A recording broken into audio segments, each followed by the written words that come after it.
2 മാസത്തെ മധ്യവേനൽ അവധിക്ക് ശേഷം സംസ്ഥാനത്തെ സ്കൂളുകൾ നാളെ തുറക്കും. സംസ്ഥാന സ്കൂൾ പ്രവേശനോത്സവം Alappuzha Kalavoor government higher secondary സ്കൂളിൽ മുഖ്യമന്ത്രി പിണറായി വിജയൻ ഉദ്ഘാടനം ചെയ്യും. പുതിയ അധ്യയന വർഷത്തെ വരവേൽക്കാനുള്ള ഒരുക്കങ്ങളുടെ അവസാന ഘട്ടത്തിലാണ് സംസ്ഥാനത്തെ സ്കൂളുകൾ.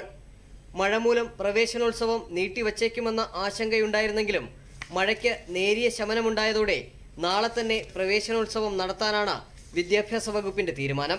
ഒട്ടേറെ പ്രത്യേകതകളോടെയാണ് ഇത്തവണത്തെ അധ്യയന വർഷത്തിന് തുടക്കം കുറിക്കുന്നത്.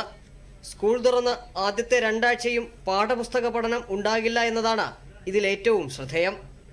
ലഹരി വിരുദ്ധ പ്രവർത്തനങ്ങൾ, പോക്സോ നിയമം, പരിസര ശുചീകരണം, കായികം, കൃഷി, നല്ല പെരുമാറ്റം, റോഡ് നിയമങ്ങൾ തുടങ്ങി വിദ്യാർത്ഥികൾ അറിയേണ്ട സാമൂഹിക പ്രസക്തിയുള്ള വിഷയങ്ങളാകും ആദ്യ 2 ആഴ്ചക്കാലം പഠിപ്പിക്കുക.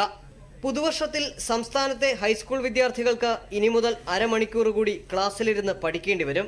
സർക്കാർ എയ്ഡഡ് സ്കൂളുകളിൽ പഠന സമയം അരമണിക്കൂർ കൂട്ടാനുള്ള നിർദ്ദേശം അംഗീകരിച്ചിരുന്നു.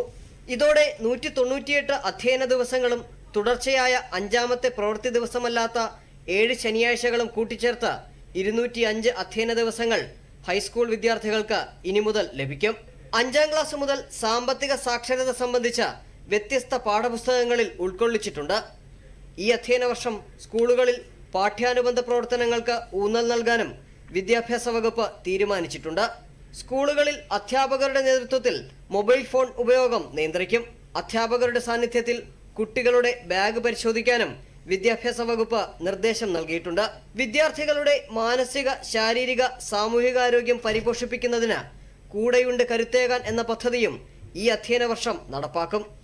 News desk, Doordarshan.